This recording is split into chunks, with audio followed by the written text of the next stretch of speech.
Gracias por la invitación. En la tarde de hoy yo voy a hablar sobre el manejo integral del trastorno de la marcha. Vamos a comenzar con una pregunta. ¿Cómo podemos medir el éxito de la marcha tras una cirugía? Lo podemos medir por la correcta colocación del material de osteosíntesis o por lograr que el paciente vuelva a deambular de forma independiente sin aditamentos para la marcha. La marcha es una de las actividades más complejas que realiza el ser humano y aunque en realidad parece ser un acto sencillo, en verdad requiere la integración de varios sistemas, entre ellos el sistema nervioso, el musculoesquelético, el visual y el vestibular. Tratar a un paciente politraumatizado con una lesión en la marcha no se debe generalmente a una sola causa, sino que involucra varios aspectos que hay que tomar en cuenta. Vamos a hablar sobre el caso de una paciente femenina de 21 años de edad sin antecedentes mórbidos conocidos, la cual el día 5 de mayo del 2025 sufrió un accidente de vehículo de motor. Fue trasladada a un centro de salud donde fue recibida por el Departamento de Emergenciología, quienes previa evaluación decidieron presentar a la unidad de cuidados intensivos. En la unidad de cuidados intensivos, la paciente es manejada en conjunto con el Departamento de Ortopedia, Cirugía General, Cirugía Vascular, Hematología, Infectología, Clínica del Dolor y Anestesiología. Ellos estabilizaron el cuadro y el día 20 de mayo se me interconsulta una paciente con diagnóstico de politraumatismo, miopatía del paciente crítico y un postquirúrgico de reducción de fractura desplazada de la rama superior e inferior de la pubis derecha y rama inferior izquierda. Como pueden ver, la cirugía estaba bien, pero a nosotros se nos interconsultó una paciente que estaba completamente encamada, con una limitación funcional severa y una dependencia total para realizar los movimientos independientes. Se nos interconsultó con el objetivo de iniciar un programa de rehabilitación temprana en conjunto con neurología y psicología para lograr recuperar las capacidades funcionales de la paciente. Esta es la paciente. Ella estaba completamente encamada y le colocamos la mano para que ella pudiera agarrar las flores. Entonces, cuando iniciamos la terapia al mes, el día 3 de julio la volvimos a evaluar. Pudimos notar que tenía cambios funcionales. Ella inició movilizando las manos con una fuerza de 3/5 en la escala de Daniels y en nivel de miembros inferiores tenía 2/5. Ese mismo mes ella logró el balance de tronco, sin embargo era incapaz de ponerse de pie. Decidimos que íbamos a aplicar un programa de rehabilitación un poco más intenso para lograr que la paciente se pudiera bipedestar. El día 25 de julio logramos la bipedestación asistida del andador. Sin embargo, la paciente refería mucho dolor en el área quirúrgica y a nivel de miembros inferiores, por lo que pedimos asistencia en todo momento del Departamento de Ortopedia y de Clínica del Dolor. Ya para el día 13 de septiembre logramos que la paciente pudiera colocarse de pie y pudiera deambular, pudiera dar 2 o 3 pasos. Sin embargo, la paciente tenía mucho miedo, por lo que se interconsultó en todo momento al Departamento de Psicología para que manejar la paciente en conjunto. Logramos la asistencia y ya para el día 26 de septiembre logramos que la paciente pudiera deambular asistida del andador, diera 3 o 4 pasos. Sin embargo, la paciente se tornaba muy cansada, por lo que nos comunicamos también con hematología y nutrición para que nos asistieran en este momento. Para el día 26 de septiembre, la paciente tenía 5 meses ingresada en el centro de salud.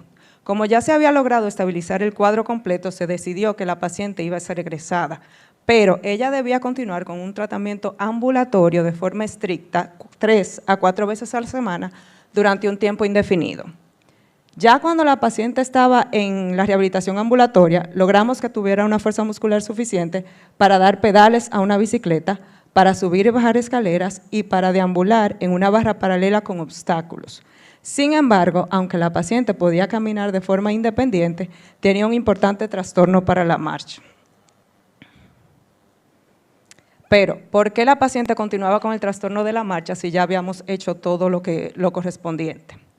Esto era lo que teníamos que recordar. La paciente tenía una fractura pélvica que fue operada, lo que le provocaba una alteración biomecánica, tenía una miopatía del paciente crítico, lo que le provocó una debilidad muscular, tenía una hospitalización prolongada, lo que le provocó un desacondicionamiento físico, y tenía alteración del equilibrio por la inestabilidad de la marcha. A todo esto, lo más importante que se le aunó en el momento fue el miedo que tenía la paciente de caerse y romper el área que fue operada o refracturarse. por lo que conversamos con los familiares y la paciente de que teníamos un equipo nuevo en el cual podíamos montar la paciente y en ese equipo la paciente iba a estar sujetada en todo momento y iba a poder recuperar el trastorno de la marcha que tenía. Esta es la paciente que está colocada en el equipo que se llama C1000BR+, y lo que hace es que reeduca la marcha cuando la paciente está sujetada a un arnés para evitar que se caiga. Colocamos la paciente durante un mes y al mes siguiente la volvimos a evaluar. Se puede ver que la paciente mejoró de forma drástica el trastorno de la marcha, pero era una paciente femenina de 21 años de edad sin antecedentes que entendíamos que podía mejorar todavía más, por lo que decidimos que iba a continuar el programa de rehabilitación en el equipo exclusivamente. Pero ustedes se preguntarán qué es el equipo y qué es lo que hace. Entonces, el equipo es una cinta de neurorehabilitación más moderna que existe en el Caribe. Actualmente nada más se encuentra en la Clínica Unión Médica, pero puede ser que siga evolucionando. Entonces, esto es una máquina que posee una cinta caminadora con un sistema de realidad virtual que permite entrenar y educar la marcha, el equilibrio y las estrategias de control dinámicos en un entorno seguro y adecuado para evitar que el paciente se caiga. La máquina tiene unas dimensiones de 3 metros de largo por 1 metro de ancho, lo que permite que el paciente pueda realizar ejercicios hacia adelante, hacia atrás y hacia los lados sin riesgo de caída. Se puede utilizar tanto en pacientes que ameriten una rehabilitación temprana como en pacientes que ameriten una rehabilitación tardía. Lo que hacemos en la máquina es que paramos el paciente, vamos a medir los trastornos de la marcha, primero midiendo la longitud del paso que tiene el paciente, el ancho del paso y la presión que ejerce en cada paso, y en el equilibrio vamos a medir el trastorno que tiene la paciente a nivel del equilibrio dinámico y a nivel de equilibrio estático. Se elige el programa correspondiente y se coloca a la paciente para ser tratada. Como es una máquina para el control como es una máquina para el trastorno del equilibrio, tiene unos importantes controles de seguridad. Tiene el stop manual, que lo puede parar inmediatamente el paciente o el terapista que va a estar al lado en todo momento. Tiene una línea infrarrojo que si el paciente se pasa del nivel de la línea, la máquina automáticamente se bloquea. Tiene los arnés que pueden ser para pacientes obesos o para pacientes pequeños y delgados, y también está el terapista que puede suspender el programa en cualquier momento. Para el caso de ortopedia, esta máquina se puede utilizar en posquirúrgico de pacientes de prótesis de cadera y rodilla, en posquirúrgico de pelvis, de fémur, de tibia y peroné, en artroscopía de rodilla, en lesiones de nervio periférico de miembros inferiores y en lesionados medulares incompletos pero que tengan balance de tronco. Tiene un tiempo de frecuencia de 2 a 3 veces a la semana por 45 minutos a 1 hora, dependiendo de la tolerancia del paciente. Entre los efectos adversos que presenta está la fatiga, la dificultad respiratoria que puede presentar el paciente por la agitación, las molestias por el arnés, el malestar o el dolor muscular, el dolor en la zona lumbar porque es donde cae el arnés y también la irritación cutánea. Estos son efectos adversos y no por esto hay que suspender el programa de forma drástica. Se puede suspender 2-3 minutos y si el paciente se siente a gusto, otra vez puede volver a colocarse.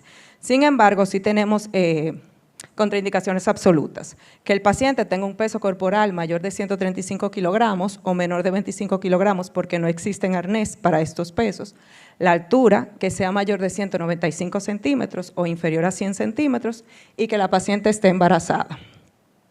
En las relativas está la forma del cuerpo, por lo mismo, por los tipos de arnés que existen, las bolsas de colostomía, porque el arnés cae directamente donde está la bolsa, las lesiones cutáneas, la discapacidad cognitiva, visual o auditiva, porque el paciente tiene que seguir el comando del equipo, y la reducción severa de la densidad mineral ósea. Este fue el equipo multidisciplinario que trabajó en la paciente, porque recuerden que es una rehabilitación integral, donde cada especialidad jugó un papel fundamental. Esta es la paciente del que presentamos al inicio, que recibí completamente encamada. A los 9 meses ya la paciente es capaz de deambular de forma independiente y de realizar sus actividades de la vida diaria sin ningún tipo de limitación. Para nosotros es fundamental entender que cuando las lesiones se trabajan por sí solas, cuando la especialidad trabaja por sí sola, solo se trata de una lesión. Cuando se trabaja en equipo, se logra recuperar una vida. Gracias.